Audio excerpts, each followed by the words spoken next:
Hürmetli vatandaş, bugünkü leksiyamızı başlayımız. Leksiyada size Gazi Rozi, Washington'da sözleyimiz. Bugün çislak 2021 yıl 12. ayının 26. gün hürmetli vatandaş. Biz bugün vaziyet ve muhakeme. Vaziyet degende bizden vatanimizde buluvatkan özgürlüş meselen. Avvalki müstabitizmning bayrakları Çin Çengoni amelden elip taşlap onun ornuğa Maşinuri deydigan yana bir gubernatorni evet kelligi şu münasebet bilen azı to'g'ri betlerdi nemi gaplar, nemi sözler buluvatıdı. Vatandaşlarını xabarlantirish bilan birga bugün analiz, yani tahlil qilib bag'amiz vatandaşım. Bu fevkalade bir hareket. Çünkü hazır Cumhur Kompartiyası Garp dünyası bilen Amerika başçılığındaki Garp dünyası hatta Avrupa İttifakı bilen Şarkı Avrupa'daki Litva degen devletler bilen elişivatkanmışındak bir peytte kişilik hukuk meselesi ve başka meseleler boyunca elişivatkanmışındak peytte Amerika Qo'shma Shtatlarının prezidenti Joe Biden'ın imza qo'yishi, masalan Uyg'urlarni majburiy emgak silishdan saqlanish qonuni imza qo'yishi 23.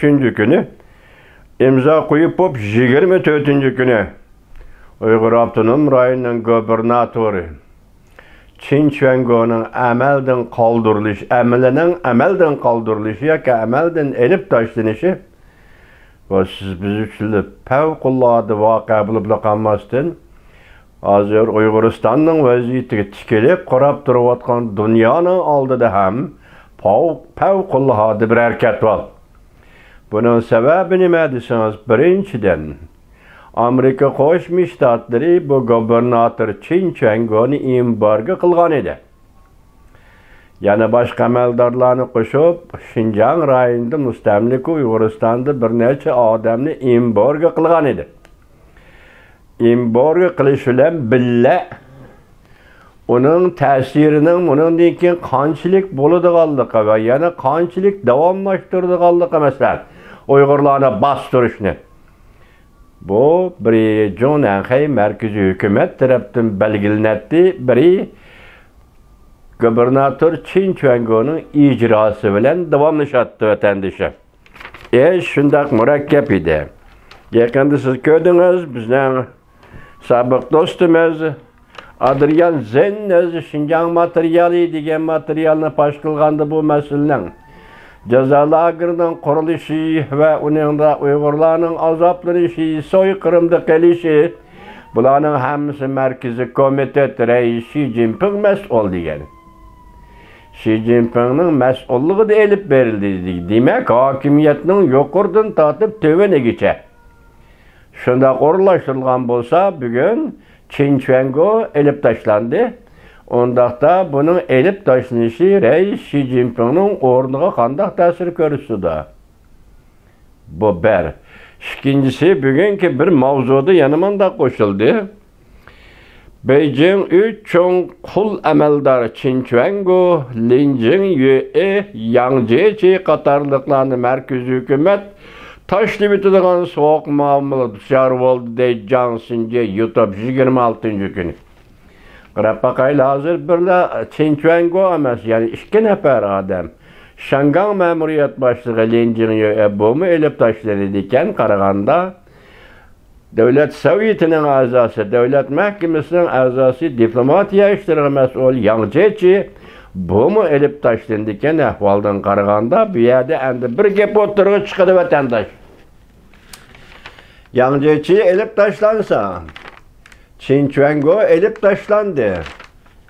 Shangang ma'muriyat boshlig'i Lin Jingyue elip taşlansa, demek merkezi hükümet yoki Xi Jinping hükümeti Garp dünyası bilen bolup Amerika Qo'shma Shtatlari bilen bo'ladigan diplomatik munosabatlarni yaxshilashga qadam qo'yib, birinchi bo'lib o'zining mushu amaldorlarini jazolash yoki ularni qurbon qilib turib, ondan G'arb bilan diplomatik munosabatni yaxshilashdan derak beramdi bu ish, yoki qandaq? Ondan ba'zilar deyishdi, Chinchuango ehtimal 20. qurultayda siyosiy byuroga kelishi mumkin, kirishi mumkin. Bu mumkin emas efendim. Nimaga mumkin emas deymiz deysiniz? Chinchuangoni Amerika Qo'shma Shtatlari embargo qilgan adam gubernator.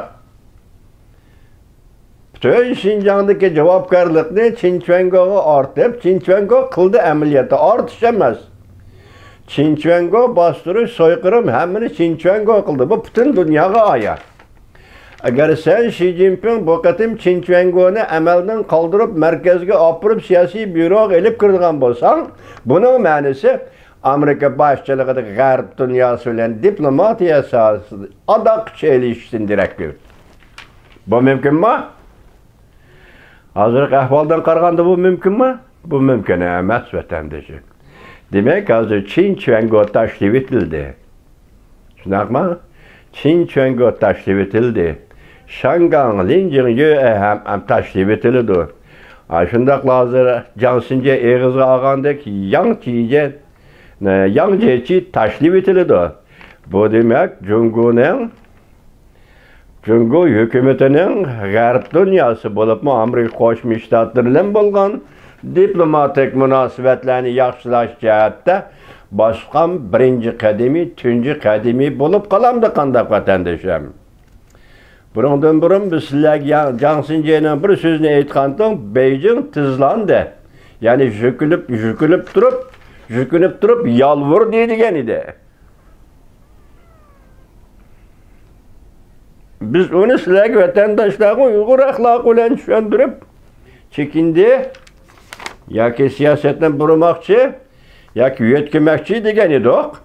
Hozir endi partiyomning sekretari Chinchuango elib tashlandi. Mashanri belgilendi. Mashanri bugungi xabarga qaraganda Xinjiangga yetib keldimi, kelmadimi, mustamlika Uyg'uristonga bu xabarsiz. Biroq u kishi shunday debdiki, Şinjan'da muqimlik siyosati herkes o'zgarmaydi, ya'ni ta'tiri ma'maydi debdi. Balki bu gapni bu kishi oldirab qilgan bo'lishi mumkin. Yoki bu kishi endi hozir vaziyatga munosabatli holda vaziyatning muqimligini saqlash uchun shunday degan bo'lishi mumkin. Bundan qat'iy nazar bu yerda bir paket shukanki 23-kun Amerika Qo'shma Shtatlari qonunga imzo qo'ydi prezident Joe Biden. 24-kuni Chinchuango amalda elib tashlab. Mana bu biz uchun kerak bo'lgan paket mana shu paket. Keyin qanday bo'lishdan qat'iy nazar hozirgi natija Aqsaroyda imzo qo'yildi. Xinjiang qonuni prezident Joe Biden 24-kuni bir soatga o'tmay Chinchuango amaldan qoldi. Amaldan elib tashlandi. Endi bugun Jansinjening xabarida bunun yana 2 odam qo'shildi. Biri markazdagi Yangjechi diplomatiya ishlari mas'ul, biri Hong Kongdagi Linjingyu. Demak, müşahede endi markazda qoldi keladigan bir savolni sizlarga qo'yaylik. Bu şeylarni elib tashlagandan keyin mas'uliyatni mushlar ishtiramdi, ijro qilishni mushlar ishtiramdi. Masalan, Linjingyu Shanghangda, Hong Kongda demokratiyani yo'qotdi. Masalan, Chinchuango gubernator so'yqirim, qirg'inchilik qilib bordi Uyg'uristonda. Mushularning mas'uliyatini va ijro qilinishning hammasini mushu odamlarga ortib qo'yamdi. Buning keyindagi sababkor kishi o'tirg'i chiqam. Masala mana mushu yerda. Ya'ni ikkinchi qatimlik siyosat tahlil qilamiz vatanda.